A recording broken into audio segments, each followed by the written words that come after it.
बिस्मिल्लाहिर्रहमानिर्रहीम। अस्सलाम वालेकुम स्टूडेंट्स, उम्मीद है आप खैरियत से होंगे। तो आज की वीडियो में हम class 9th maths national book foundation chapter number 11 exercise 11.3 को स्टार्ट करने जा रहे हैं। जैसा कि स्टूडेंट्स आप जानते हैं कि हम जब भी किसी एक्सरसाइज को स्टार्ट करते हैं तो उससे पहले उसका बेसिक कॉन्सेप्ट देखते हैं, फिर एक्सरसाइज की तरफ आते हैं। तो आइए पहले इसका बेसिक कॉन्सेप्ट देख लेते हैं, फिर क्वेश्चंस को सॉल्व करने की कोशिश करते हैं। तो स्टूडेंट्स आप देख सकते हैं कि यहाँ पे मैंने सेपरेट करके बेसिक कॉन्सेप्ट को लिखा हुआ है। मैं आपको इसको समझाऊंगी अच्छे तरीके से, फिर ही आप एक्सरसाइज की तरफ मूव ऑन कर सकते हैं। अगर तो आपको बेसिक कॉन्सेप्ट पता है प्रोबेबिलिटी का, तो फिर तो आप एक्सरसाइज को स्टार्ट कर लीजिएगा। आपको टाइम कोड दे दिया जाएगा, आप वहाँ से स्किपिंग करके क्वेश्चन की तरफ मूव कर सकते हैं। तो यहाँ पे हमारे पास जो बेसिक कॉन्सेप्ट दिया गया है वो ये है कि प्रोबेबिलिटी क्या है, उसकी एग्जाम्पल बताऊंगी। तो इस तरह आप जो है वो अच्छे तरीके से समझ सकेंगे। प्रोबेबिलिटी होती है पॉसिबिलिटी, किसी भी चीज़ की possibility. It's a branch of maths, ये एक मैथ्स की ब्रांच है जो ये डील करती है कि रैंडम इवेंट को किस तरह अकर किया जाता है, और जो भी वैल्यू एक्सप्रेस की जाएगी वो 0 से 1 तक की होगी। ये सारा कुछ जब हम पढ़ रहे होंगे तो आपको साथ साथ समझ भी आता जाएगा, लेकिन इसको बेहतर तरीके से समझाने के लिए मैं आपको एग्जांपल दूंगी हेड एंड टेल की। जैसे हम एक कॉइन लेते हैं और हम कहते हैं, अपने दोस्त को कहते हैं कि हेड तुम्हारा और टेल मेरा है। अब पॉसिबिलिटी क्या होगी कि दोनों में से एक आएगा, या तो हेड आएगा या फिर टेल आएगा। लेकिन अगर हमारे साथ एक और भी फ्रेंड्स हैं दो खड़े हुए, वो भी यही खेल खेल रहे हैं, तो इसका मतलब है कि अब पॉसिबिलिटी 4 होंगी। और वो कैसे होंगी कि एक हेड हमारा होगा, एक उनका होगा, एक टेल हमारा होगा, एक उनका होगा, यानी कि 2 हेड होंगे और 2 टेल होंगे। तो ये जो पॉसिबिलिटी है इसी को ही एक्चुअली प्रोबेबिलिटी कहते हैं।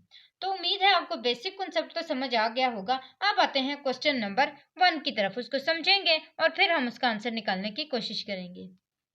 तो जैसा कि हमारे पास क्वेश्चन नंबर 1 में दिया गया है कि a letter is chosen randomly from the word, एक लेटर इसमें से चूज किया गया है रैंडमली, हमें नहीं पता कि वो लेटर कौन सा है। Now find the probability of getting a vowel, an H, an L, a consonant। अब हमें ये 4 यहाँ पे पॉइंट्स दिए गए हैं, इसमें से हमने बताना है कि कौन सा लेटर चूज किया गया है। वॉल कोई भी, या ए होगा, जाहिर है ए ही इसमें वॉल है, एल हो सकता है, एच हो सकता है, या फिर कोई कॉन्सोनेंट हो सकता है। और कॉन्सोनेंट कौन से हैं? एल और एच। तो यहाँ पे हम इस प्रोबेबिलिटी को फाइंड करने की कोशिश करेंगे। तो इसमें सबसे पहले हम फर्स्ट पार्ट को फाइंड करेंगे, अ वॉल। इसमें से हमने प्रोबेबिलिटी को फाइंड करना है। ये जो मैंने फार्मूला लिखा है इसको मैं पहले आपको समझा देती हूँ। इसी फार्मूले को हम इस तरह भी लिख सकते हैं, मैंने यहाँ पे बेसिक कॉन्सेप्ट में लिखा है कि probability of event is equal to number of favourable outcomes total number of outcomes, इनको डिवाइड करना है। अब ये कौन सी होती है? तो ये जो नंबर ऑफ इवेंट्स है ना, वो होती हैं जो आपको यहाँ पे बताई गई हैं। जैसे अ वॉल है ना, तो यहाँ पे अ वॉल में कितने वॉल्स इसके अंदर पाए जाते हैं, वो कितने हैं? 2।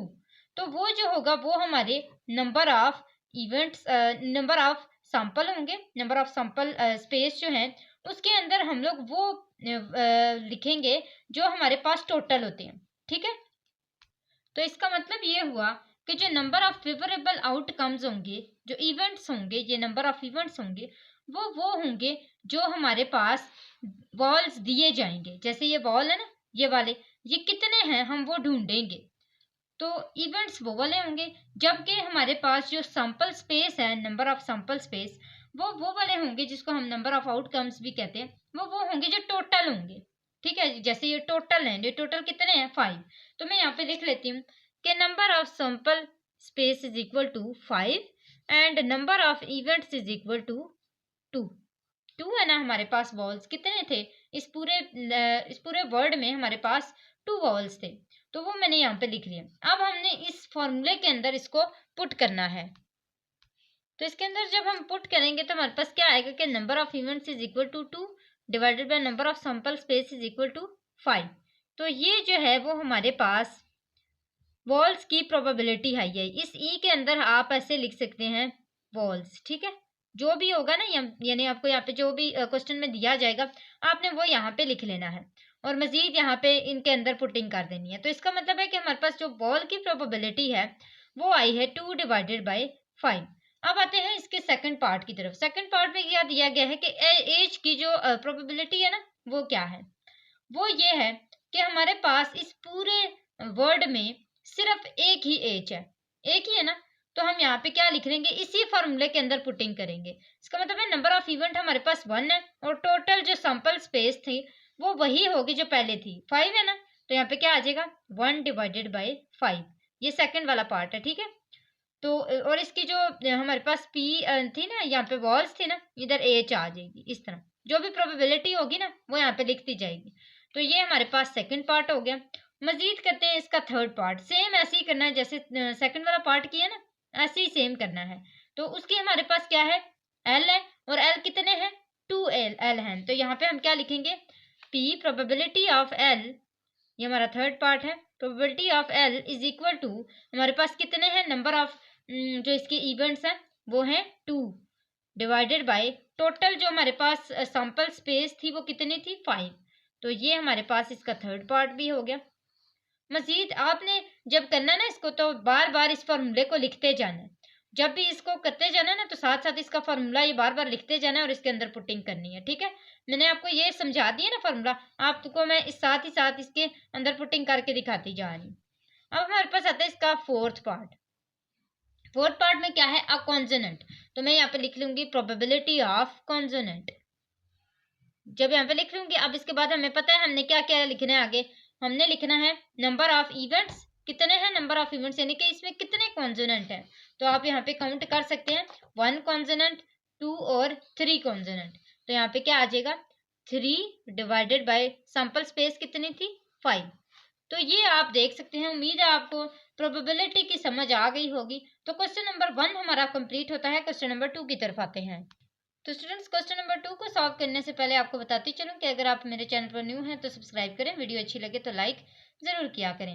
अब क्वेश्चन नंबर 2 में हमारे पास है कि a garment factory shift an order which contained 7000 jackets. कितनी जैकेट्स हैं, 7000 जैकेट। साथ साथ मैं डाटा को लिखती भी जाऊंगी। जैसे मैं लिखती हूँ कि नंबर ऑफ जैकेट्स कितनी है, 7000। इसी तरह 2000 स्वेटर्स हैं, नंबर ऑफ स्वेटर्स 2000 है।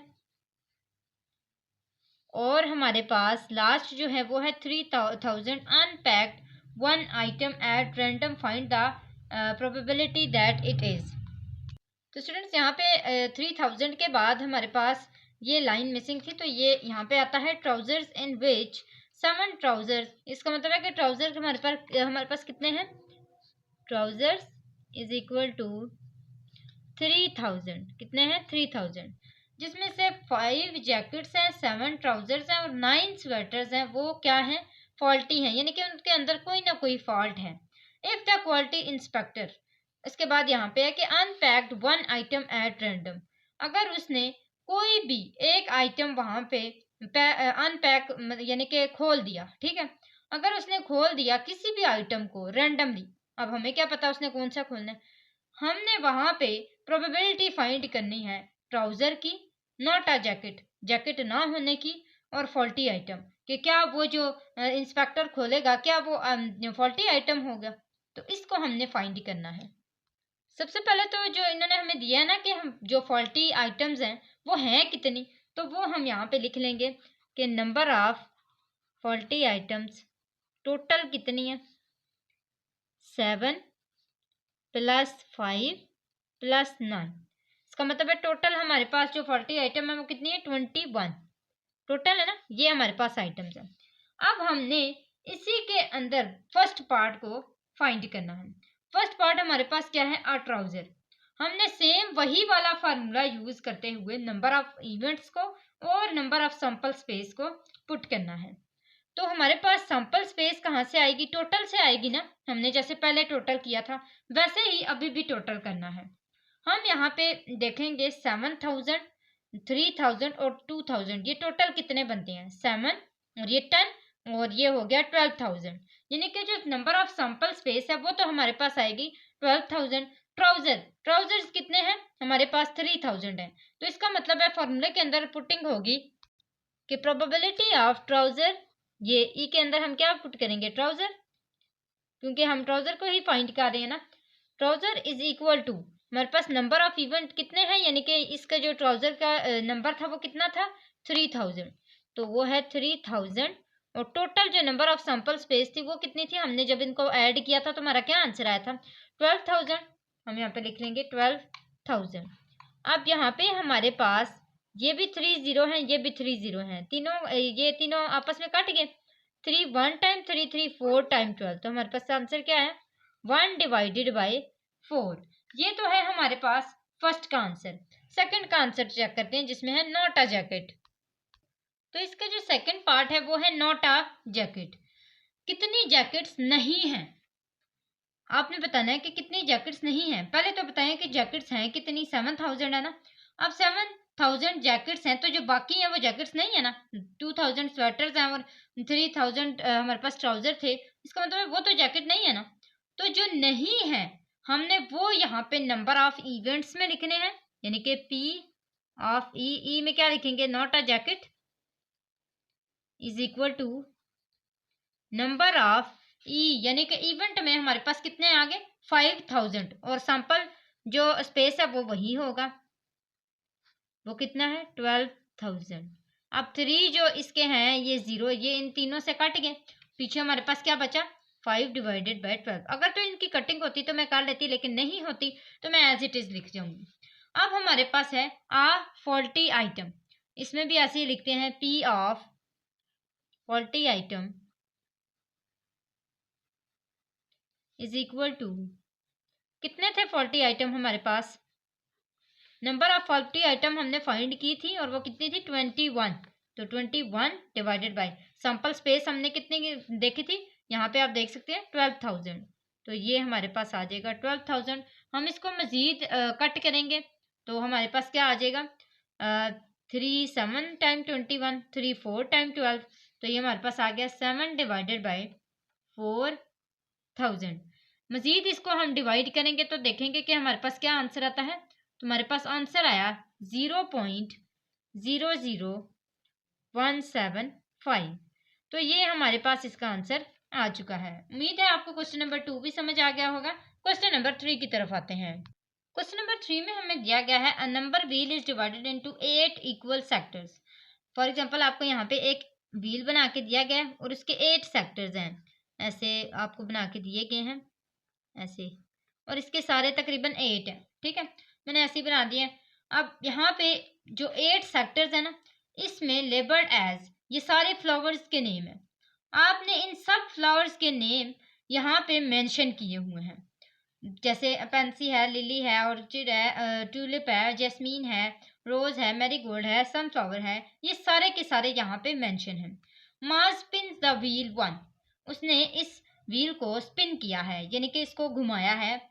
Find the probability that pointer, अब क्या प्रोबेबिलिटी, क्या पॉसिबिलिटी है कि उसके इसको घुमाने से उसका जो पॉइंट है वो कहाँ पे रुकेगा। ठीक है, तो स्टॉप्स एट रोज, क्या वो रोज के ऊपर स्टॉप करेगा? प्रोबेबिलिटी है, पॉसिबिलिटी तो है ना कि यहाँ पे रुक जाए। इसी तरह stops at a 4 letter flowers name, 4 letters में किसी भी 4 लेटर में जो है वो रुक जाए। इसी तरह doesn't stop at marigold, marigold में ना रुके।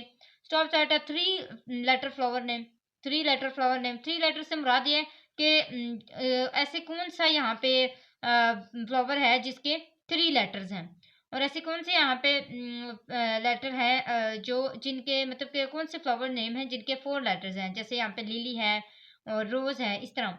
तो stops at a flower name, flower name पे तो उसने रुकना ही है। तो वो प्रोबेबिलिटी शो कर रहे हैं, पॉसिबिलिटी शो करनी है हमने कि कहाँ पे है इसकी पॉसिबिलिटी। तो सबसे पहले तो इन्होंने स्टॉप सेट, प्रोबेबिलिटी किसकी दी हुई है? स्टॉप सेट रोज की। मैं यहाँ पे लिखूंगी stops at rose at rose is equal to, अब हम यहाँ पे देखते हैं नंबर ऑफ इवेंट्स और नंबर ऑफ सैंपल स्पेस को। हमारे पास टोटल ये कितने हैं? ये जो टोटल है ये 8 है ना, तो इसका मतलब है कि हमारे पास जो नंबर ऑफ सैंपल स्पेस है वो कितने हैं, वो 8 हैं। अब बचा रोज। तो रोज के लिए हम क्या करेंगे, हम देखेंगे कि यहाँ पे कितनी दफा रोज की बात की गई है। यहाँ पे सिर्फ एक दफा रोज की बात की गई है, तो इसका मतलब है नंबर ऑफ इवेंट्स कितने हैं, 1। हम यहाँ पे लिख लेते हैं 8, 1 डिवाइडेड बाय 8। तो इसका मतलब है स्टॉप सेट रोज की कितनी प्रोबेबिलिटी है, 1 डिवाइडेड बाय 8। ये इसका फर्स्ट पार्ट हुआ। सेकंड पार्ट करते हैं इसका। सेकंड पार्ट में हमें दिया गया है stops at of 4 letter flower name. तो हमें जो भी दिया जाएगा यहाँ पे हम वो लिखते जाएंगे। सबसे पहले तो हम लिखेंगे यहाँ पे कि हमारे पास जो प्रोबेबिलिटी है वो किस चीज़ की कही गई है, स्टॉप सेट 4 लेटर रोज। तो मैं यहाँ पे लिख लेती हूँ कि probability of 4 letters flower name.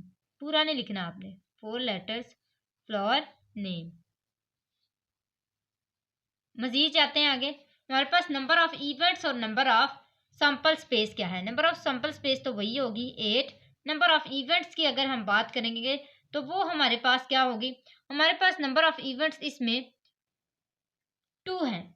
और वो कैसे हैं, हम देखेंगे कि 4 लेटर्स वाले कितने फ्लावर्स के नेम हैं।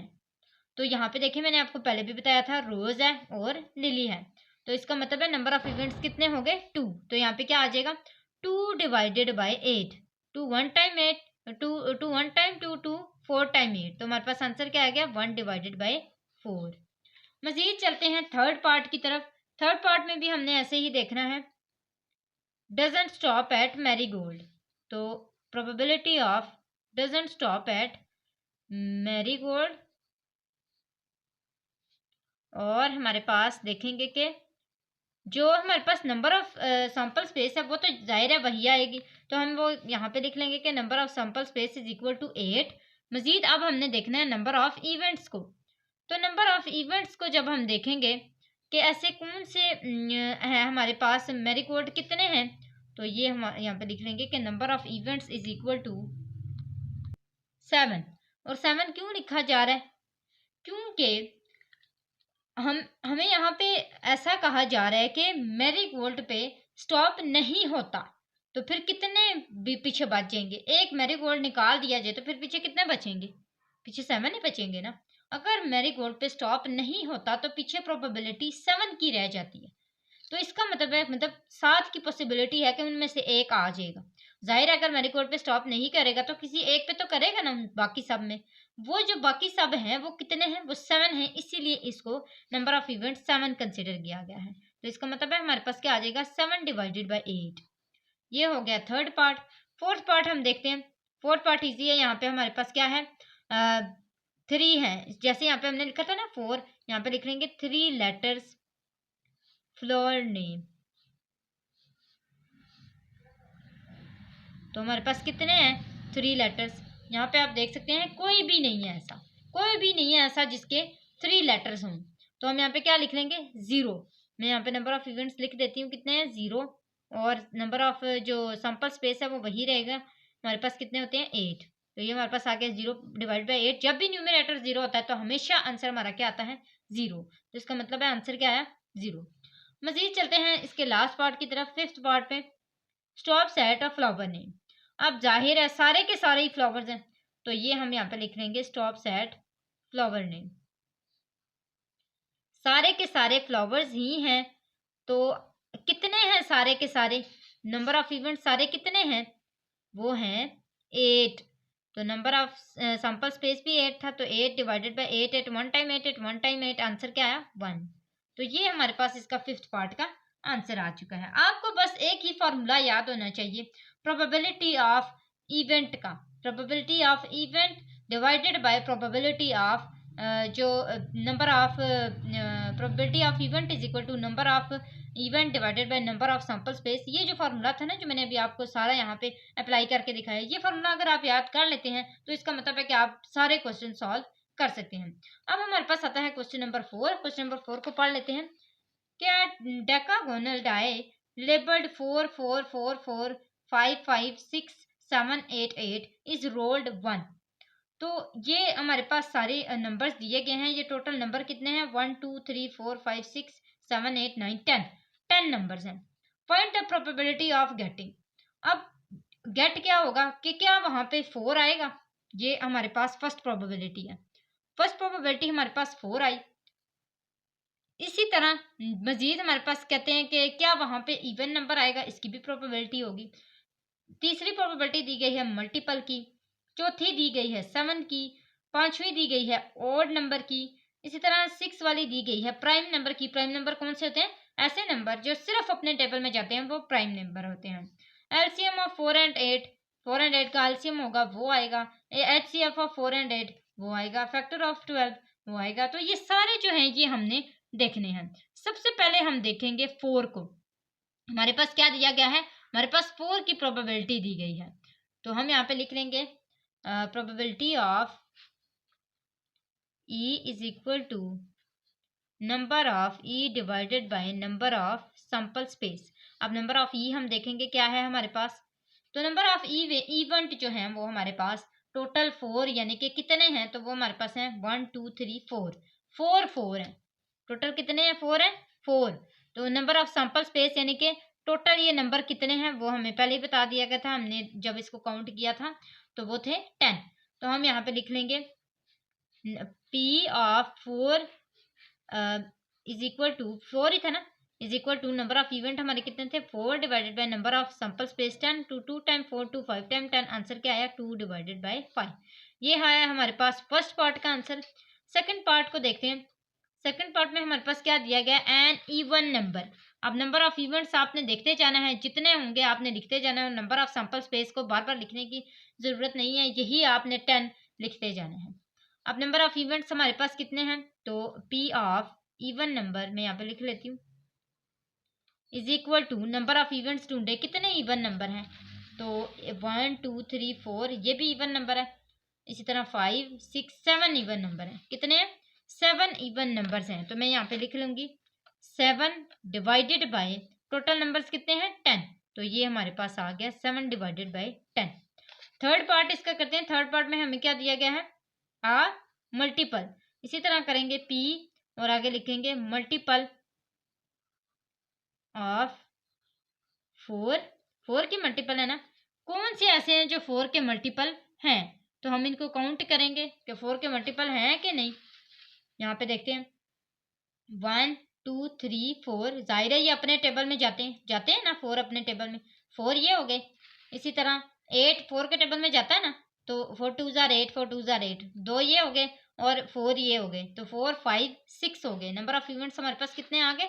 6। तो मैं यहाँ पे क्या लिखूंगी? 6। और नंबर ऑफ सैंपल जो हमारे पास थी सैंपल स्पेस वो सेम वही रहेगी। तो यहाँ पे क्या आ जाएगा? 6 डिवाइडेड बाई 10।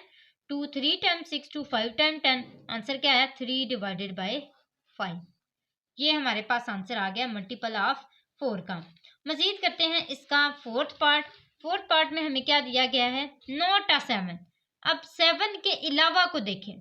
7 के अलावा कितने हैं? 1 2 3 4 5 6 7 8 9। कितने हो गए? 9। तो हम मजीद इसी तरह लिखेंगे कि P of not a 7 is equal to total कितने बताए थे? 9। 9 डिवाइडेड बाई 10। अगला इसका कौन सा पार्ट है? कि एन ऑड नंबर। अब ये है हमारे पास fifth part. P of odd number is equal to number of events कितने हैं, यानी कि कितने ऑड नंबर्स हैं यहाँ पे। एक 1 ये रहा 1 और 2 3 है हमारे पास। तो हमारे पास यहाँ पे क्या आ गया? 3 डिवाइडेड बाय 10। यही है ना, 3 डिवाइड बाय 10। तो ये हमारे पास इसका आंसर आ चुका है। नेक्स्ट करते हैं इसका सिक्स पार्ट। सिक्स पार्ट में हमें क्या दिया गया? आप प्राइम नंबर। मैंने आपको पहले भी बताया था प्राइम नंबर कौन से होते हैं? जो अपने टेबल में जाते हैं। तो ऐसे कौन से यहाँ पे नंबर्स हैं जो अपने टेबल में जाते होंगे? तो यहाँ पे आप देख सकते हैं 7 अपने टेबल में जाता है, ये 1 हो गया। 5 अपने टेबल में जाता है, ये भी हो गया, और ये 5 भी है। तो 1 2 3 4 2 के टेबल में आता है। 8 4 के टेबल में भी आता है, 2 के टेबल में भी आता है। इसी तरह 6 3 के टेबल में भी जाता है। तो इसका मतलब है हमारे पास 3 प्राइम नंबर्स हैं। तो P of prime numbers is equal to हमारे पास कितने थे? 3। 3 डिवाइडेड बाय 10। ये हमारे पास आंसर आ गया। आगे चलते हैं 7th पार्ट की तरफ। 7th पार्ट में हमें क्या दिया गया? Probability of LCM of 4 and 8 4 and 8 जो है एलसीएम किसका आएगा, तो हम देखते हैं कि यहाँ पे 4 और 8 का एलसीएम क्या क्या आता है। तो हम यहाँ पे एलसीएम आपको पता है ना किस तरह लेते हैं, हमने पहले लिया हुआ है इस तरह 4 और 8 का एलसीएम। तो वो 4 और 8 जो है वो किसका एलसीएम आते हैं, 2 2 टाइम 4, 2 4 टाइम 8, इसी तरह 2 1 टाइम 2 2 4 2 2 टाइम 4 और 2 1 टाइम 2। तो इसका मतलब है हमारे पास ये क्या आया है, 2 आया है। तो जब हम इन तीनों को मल्टीप्लाई करेंगे, 2 2 टाइम 4 4 2 टाइम 8, हमारा आंसर क्या आएगा 8। अब इसका मतलब है 8 हमने देखना है कि कितने दफा इसमें आता है, ये 1 और 2 टाइम इसमें आता है। तो नंबर ऑफ इवेंट्स कितने हो गए, 2 divided by 10, 2 1 time 2 2 5 time 10, answer क्या आया 1 डिवाइडेड बाय 5। ये है हमारा 7th पार्ट। अब हमने करना है इसका लास्ट पार्ट, जिसमें नहीं सॉरी, इसका 8 पार्ट 9 पार्ट भी है। 8 पार्ट हमारे पास क्या है इसका, HCF ऑफ 4 एंड 8। हमने देखना है कि 4 और 8 का HCF क्या आता है। तो HCF जो है वो इसका आता है 4। अब 4 हमारे पास कितने हैं, 4 हैं, तो हम यहाँ पे क्या लिख लेंगे, HCF is equal to 4 divided by 10। 4 ही है ना, मतलब 4 जो है वो आप जब इसका HCF लेंगे ना अलग अलग, तो आपको समझ आ जाएगी, आपका आंसर क्या आएगा 4। और 4 आपने देखना है कितनी दफा आता है, तो वो 4 टाइम आता है। तो 2 2 टाइम 4 और 2 5 टाइम 10, आंसर क्या है 2 डिवाइडेड बाय 5। लास्ट जो इसका पार्ट है 9 पार्ट, उसमें है फैक्टर ऑफ 12। तो मैं यहाँ पे लिख लेती हूँ कि prime factor of 12 is equal to, कौन कौन से हैं फैक्टर 12 के, तो 4 भी आता है, 4 3 टाइम 12, इसी तरह 6 भी है, 6 2 टाइम 12 आता है। तो 1 2 3 4 5, 5 है ना नंबर ऑफ यूनिट्स। तो यहाँ पे हम क्या लिख लेंगे, 5 डिवाइडेड बाय नंबर, वो जो हमारे पास सैंपल स्पेस थी वो कितनी थी 10। तो 5 1 टाइम 10, 5 1 टाइम 5 5 2 टाइम 10, आंसर क्या आया 1 डिवाइडेड बाय 2। तो यहाँ तक जो है वो हमारा क्वेश्चन नंबर 4 भी कंप्लीट होता है। और इसी के साथ साथ आज की हमारी वीडियो भी कंप्लीट होती है। इंशाल्लाह नेक्स्ट वीडियो में हम सारी जो हमारी 11.3 है उसको कंप्लीट करने की कोशिश करेंगे। तो आज के लिए बस इतना था, अगली वीडियो तक के लिए अल्लाह हाफिज़।